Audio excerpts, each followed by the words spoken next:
Oi, gente, como é que vai no verso dessa lente? Aqui é o W invertido e hoje, finalmente, eu estou vindo aqui para falar sobre The Witcher, terceira temporada, que acabou de lançar o volume 1 no dia 27 de junho e o volume 2 só vai ser lançado aí no dia 29 de julho. E eu vim aqui para conversar com vocês, debater aí sobre o meu ponto de vista e esse resumão aí dessa série até a gente chegar na terceira temporada. Bora lá pro vídeo que eu amo esse tema.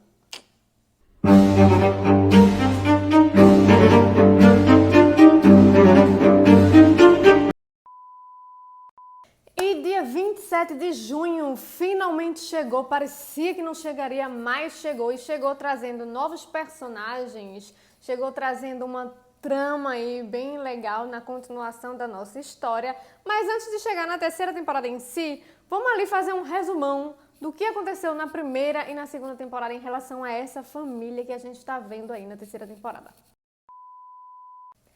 Lei da surpresa.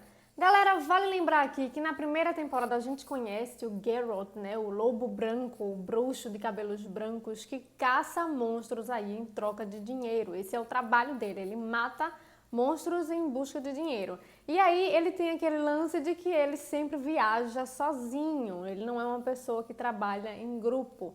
Então, em um determinado momento aí da primeira temporada, ele acaba conhecendo o bardo Jaskier, que termina aí levando ele para uma comemoração, uma festa no reino de Cintra, onde ele conhece a rainha Calante, né? E aí ele acaba salvando a vida de um homem ouriço, isso mesmo, o cara tinha ele era enfeitiçado e ele era um cara ouriço. Ele era um ouriço que tinha ali um relacionamento com uma princesa paveta.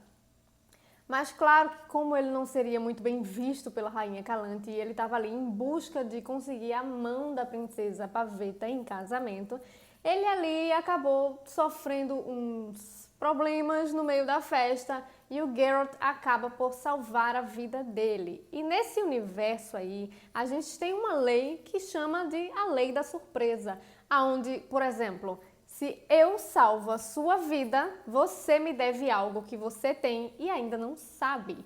No caso do Duny, do Homem Ouriço, ele tinha uma filha, porque a princesa Paveta estava grávida e ninguém sabia disso. Então, quando Geralt salva ali a vida dele, e aí ele pergunta, olha, eu quero retribuir aí, eu estou lhe devendo a minha vida, então me diga o que é que você quer. O Geralt vai lá e reivindica a lei deles, né? A lei da surpresa, que poderia ser qualquer coisa, tá, gente? Ele poderia ter um cachorro que não sabia, poderia ser um chiclete, uma bala, porém ele tinha uma filha. Então, automaticamente, aquela criança vai ter o destino ligado ao destino do bruxo ali. E é aí aonde começa toda essa questão de destino que é trabalhada nessa série. Yennefer de Wengerberg, ela é a mais velha dos três personagens principais. Isso pode ter ficado aí um pouco confuso em relação à linha temporal na primeira temporada, porque o jeito que foi mostrado as coisas, assim, ao mesmo tempo, confundiu algumas pessoas, mas ela é, sim, a mais velha dos três, ela tem aproximadamente aí 100 anos de idade. E aí ela nasce com um problema na coluna muito sério, porque ela é parte elfo. Então esse 1/4 de sangue élfico que ela tem fez ela nascer com uma corcunda e a mandíbula desalinhada, além de ter os olhos roxos, esses olhos que são muito característicos dessa personagem aí. E ela é criada aí pela mãe e pelo padrasto que odeia ela pelo fato dela ter esse sangue élfico aí. E isso faz com que ela seja vendida por 4 marcos, e esse ser vendida por apenas 4 marcos persegue ela pela vida inteira, assim, ela não supera muito bem esse lance de ter sido vendida por tão pouco, já que o porco valia 6 marcos e o padrasto dela vende ela apenas por 4. Tissaia compra a Yennefer e leva ela para Aretusa, lá na ilha de Torlara, e treina a Yennefer e ela se torna uma das feiticeiras mais poderosas de toda a Aretusa. E com isso, para finalizar o teste dela, ela teria que se tornar bela para poder assim finalizar e trabalhar num reino. E aí, para ela se tornar bela, ela precisa abdicar da maternidade, porque faz parte do processo a retirada do útero dela, para que seja feita ali a porção que vai alinhar a coluna dela, alinhar a mandíbula e a única coisa que ela deixou foi os cortes que ela tem nos pulsos, só isso, e os olhos, para que ela se lembre de onde ela veio. E aí ela busque nunca mais voltar a ser daquela forma. E aí aquela coisa do para renascer você não poderá conceber, abrir mão da maternidade para Yennefer naquele momento faz sentido, porque ali ela estava muito perdida e ela não sabia se ia querer ser mãe ou não. No momento ela não iria querer ser mãe porque ela estava em busca de poder e beleza. Ela não queria se tornar aquela pessoa que ela foi um dia. E aí ela faz aí essa mudança, se torna uma mulher muito bela e vai para o reino de Eärendil para trabalhar para um rei, né? Trabalhar ali ajudando a governar o reinado. Mas o destino tira Yennefer de Eärendil e leva ela para Rinde, onde ela tem ali o destino traçado com o de Geralt de Rivia, que está ali para ajudar o seu amigo o Bardo, que sofreu um acidente ali com um Djinn, que seria aí no caso um gênio, e ela aí visando capturar esse Djinn, acaba ajudando o Bardo a curar ali o problema na garganta em busca de que ele faça o último desejo para que ela possa então capturar o Djinn e assim ter o poder com ela e mudar tudo aquilo. No momento ela queria poder e queria ser mãe. Naquele momento a Yennefer ali já estava em busca de engravidar. E claro que todas as tentativas dela eram frustrantemente falhas. Ela não conseguia.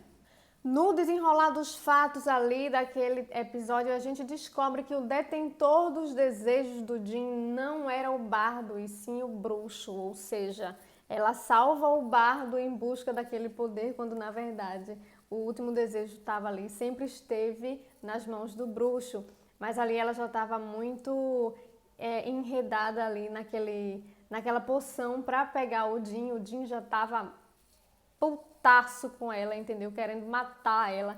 E ali o Geralt descobre que se ela sobreviver, o Djinn vai matar ela assim que ele fizer o desejo. E aí o desejo que ele faz para que isso não aconteça é que o Djinn una o destino dela ao destino dele. Então, se o destino dela estiver ligado ao dele, o Djinn não vai poder matá-la assim que ele terminar de fazer o desejo. Isso acontece e a Yennefer fica tão grata por ele ter aberto mão de um desejo tão importante para salvar a vida dela, assim, que acaba se entregando a ele e os dois dão início ali naquele momento ao que seria o relacionamento amoroso mais complicado da série, porque eles são apaixonados um pelo outro, mas ambos têm cada qual o seu... eles estão em busca de alguma coisa e eles vão atrás dessa coisa, inclusive a Yennefer se apaixona pelo Geralt, mas não deixa de procurar ser mãe. Então ela vai ali viajar e vai em busca do desejo dela, e vai em busca de realizar esse desejo dela, assim como o Geralt também vai embora e aí acaba tendo o destino dele traçado com Cirila de Cintra, a princesinha, né, a leoazinha de Cintra, que é ali o destino dele e que ele tem que cuidar dela. No fim da primeira temporada, a gente vê o encontro do Geralt com a Ciri, que também está procurando pela Yennefer. Claro, ela está tendo sonhos com a Yennefer e ela nem sabe quem é a Yennefer. Então a gente já vê ali que o destino da menina também está de alguma forma ligado ao destino da feiticeira, enquanto Yennefer está em Sodden na Batalha de Sodden, onde a gente vê que no fim da temporada ela acaba sem os poderes dela, já que ela ali tem aquela culminância do poder dela em relação à magia de fogo, que é uma magia proibida, e ela acaba a primeira temporada desaparecida e sem os poderes. Segunda temporada. É aqui que a gente começa a ter um desenvolvimento de relacionamento entre o Geralt e a Ciri, porque o Geralt começa a treinar a Ciri, né, em batalha, começa a treinar ela como sendo uma bruxa mesmo que ela não tenha passado por todo o processo para se tornar uma bruxa, ele sabe que ela vai precisar se defender, então ele acaba ensinando a Ciri os movimentos de espada e de luta. E aí a gente tem esse relacionamento aí que vai se tornando aos poucos um relacionamento entre pai e filha. É tanto que a Ciri, mais pra frente, quando encontra a Yennefer, e ela pergunta, né, a Yennefer pergunta qual é a relação ali entre ele e a Ciri acaba dizendo que ele é o pai que ela nunca teve. E aí a gente consegue visualizar aí qual é a relação do Geralt e a Ciri. Em contrapartida, a Yennefer começa a segunda temporada aí sem os seus poderes e como prisioneira de guerra. Ela e Fringilla, que também é uma maga, né? Elas começam aí como prisioneiras de guerra e acabam se juntando com a Francesca e vão ali, acabam encontrando com a entidade chamada Voletmer. E aí a Voletmer, ela começa a barganhar com a elfa, né? E com as feiticeiras em busca ali de tentar sair da cabana. Ela fica presa numa cabana e ela tenta sair dessa cabana de alguma forma e ela se alimenta de sofrimento e essas coisas. E aí ela precisa fazer essa barganha com as feiticeiras para que ela consiga o que ela quer. E aí no momento para a Francesca quer que o filho dela nasça saudável e que fique vivo, não é? A Fringilla, ela quer o poder de ter o exército ali nas mãos dela e a Yennefer quer o poder dela de volta. Claro, ela tinha perdido os poderes ali no final da primeira temporada e ela quer isso de volta. E aí a Fringilla e a Francesca aceitam o acordo com o Voletmer, porém Yennefer não aceita de cara esse acordo porque ela teria que entregar uma criança para Voletmer, e essa criança é a Ciri. E a Yennefer acaba por não querer ali naquele momento, mas acaba por aceitar futuramente, porque as coisas ficam um pouco complicadas demais para ela e ela se vê entre a vida e a morte e acaba aceitando ali, buscando a ajuda de Voletmer e vai para o templo de Melitele em busca da menina para entregar para Voletmer. O problema é que quando ela chega ali no templo de Melitele, que ela vê Ciri, ela acaba encontrando também o Geralt. Então, essa ligação aí automaticamente é feita na cabeça dela. Ela sabe que aquela menina é a criança surpresa do Geralt e ela sabe ali naquele momento que levar aquela menina é o mesmo que trair o Geralt. E isso coloca ela aí entre a cruz e a espada, mas como ela precisa dos poderes dela, ela não tem muito o que fazer, ela acaba por trair o Geralt e leva a Ciri ali no meio de um problema que tem dentro do templo de Melitele. E aí depois que a Yennefer leva a Ciri, ela continua sem os seus poderes e precisando chegar a Cintra, até o portal que ela precisa entregar a menina. E aí, para facilitar o caminho, ela acaba por ensinar a Ciri algumas lições de magia. E aí, pela primeira vez, a princesa Cirilla tem ali alguns momentos de controle do seu caos. O caos é como é chamado a magia nesse universo. Ela começa ali a ter algum controle, ela abre um portal, ela começa a levantar uma escada do rio e aí ela vê que a Yennefer conseguiu fazer por ela o que ninguém tinha conseguido fazer ainda, que é ensinar a ela algumas coisas de magia, porque até então ela tinha acesso de magia descontrolado. E no fim da segunda temporada, a Yennefer ela não consegue entregar a Cirilla para a Voletmer, porque ela se sente ligada àquela criança de alguma forma. Ela se apega à menina e aí ela não consegue entregar a menina, porém o Geralt chega ali na hora, não entende muito bem a situação e acaba ali ficando aquele clima super pesado. Ele leva a Yennefer junto com ele para a cabana de Voletmer e descobre que Voletmer já não está mais na cabana, que de alguma forma ela foi liberada, mas ela ainda é uma entidade que não tem um corpo físico, então ela precisa de um receptáculo e ela usa a Cirilla como receptáculo aí, ela possui o corpo da Cirilla, que acaba por agir de forma bem suspeita, matando aí algumas pessoas e quase matando o Vizimir, né, que é alguém tão importante aí na série, ele é a figura paterna do Geralt. E aí no último episódio a gente vê aquela batalha épica onde o Geralt precisa lutar contra a sua própria filha e acaba que a Yennefer acaba se sacrificando, né? Ela acaba se tornando o receptáculo para a entidade de Voldemort em troca de que Ciri fique bem. Ela vai ali e se sacrifica pela menina. Eles conseguem abrir um portal e levar a Voldemort para outro lugar, deixa ela lá e volta. E a partir daquele momento ali a gente tem a interação dos três pela primeira vez juntos, sabendo que os três vão ter que ficar juntos, assim, a Yennefer vai ter que ajudar a Cirilla com a magia e o Geralt continuar ajudando ela com os seus poderes de luta ali. Então os três, a partir daquele momento, vão ter que se ajudar. Terceira temporada. A gente começa aí a terceira temporada com um relacionamento entre o Geralt e a Yennefer bem defasado, tá? Eles nem se falam.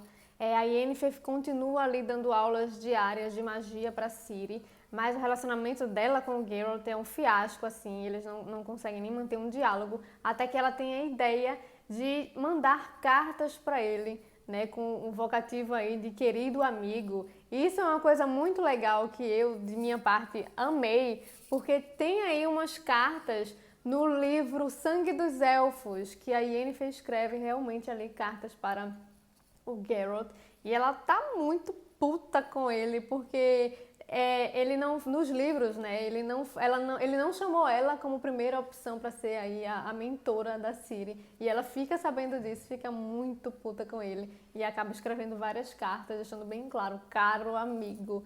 Eu acho muito legal que eles trouxeram isso pra série, e ficou, mesmo que sendo assim, numa dinâmica um pouco diferente, ficou tão legal quanto. Eu gostei muito. Por conta dessas cartas, eles conseguem restabelecer ali uma comunicação mais amigável e chega até um ponto em que eles parecem mesmo uma família. Eles jantam junto, né? Eles fazem as refeições juntos. Ela tá sempre ensinando a Ciri ou brincando. Aquela cena deles patinando no gelo foi a coisa mais fofa que eu já vi nessa série.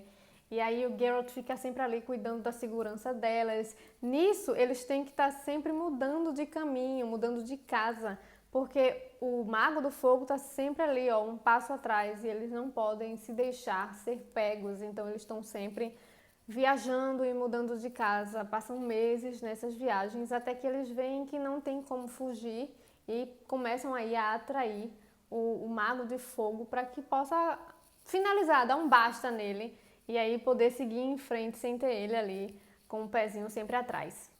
As coisas não saem exatamente como eles esperam, e aí eles descobrem que o Rience não está sozinho, que ele tem um mago muito mais poderoso que está ali por trás. Então, pela primeira vez em algum tempo, a família precisa se separar de novo e o Geralt precisa viajar sozinho para descobrir o que é que está acontecendo com esse Mago do Fogo, quem é que está por trás disso.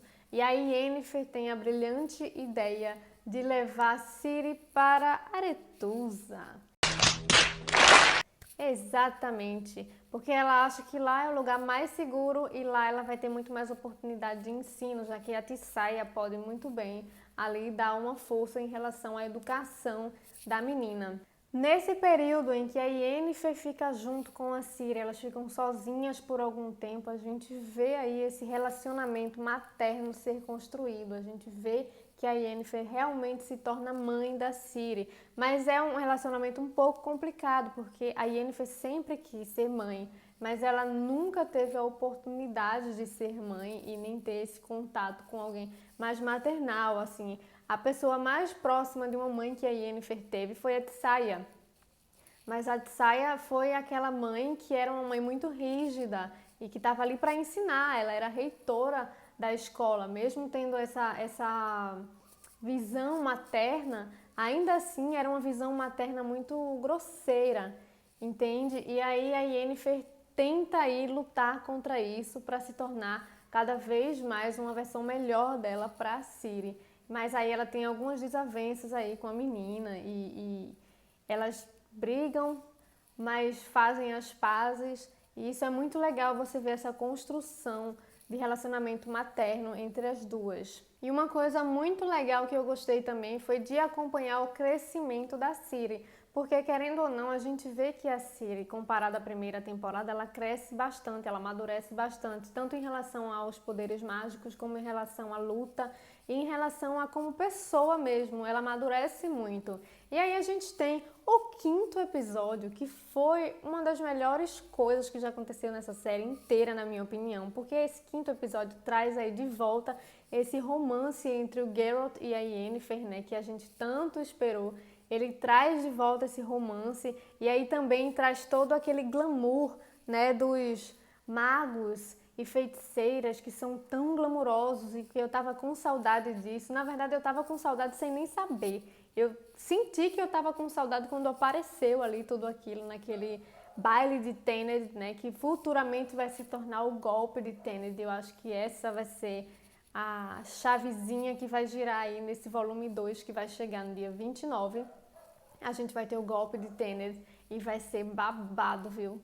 Vai ser mão na cara e pé no bucho ali, literalmente. E é nesse quinto episódio que a gente vê, além desse desenrolar do romance, mais uma vez, de Geralt e da Yennefer, como também esse lance de vai e volta, onde o baile acontece e aí eles voltam ali para o quarto e ficam repassando o que aconteceu na festa, sabe, com cada um, e ficam planejando e articulando e tentando descobrir quem é o feiticeiro que está por trás, porque sim, o traidor estava naquele baile e a gente também fica querendo saber quem era. E aí eles encontram finalmente um culpado, mas tem aquele plot twist no final e eu achei fantástico aquilo. Eu aplaudi de pé aquele episódio, foi maravilhoso. E é isso aí, gente. Me diz aí nos comentários o que foi que vocês acharam dessa terceira temporada, o que é que vocês esperam para esse volume 2 aí, o que é que vocês acham que vai acontecer. Não esquece de curtir, não esquece de ativar o sininho e se inscrever no canal para receber as próximas notificações, tá? Beijão e até o próximo vídeo.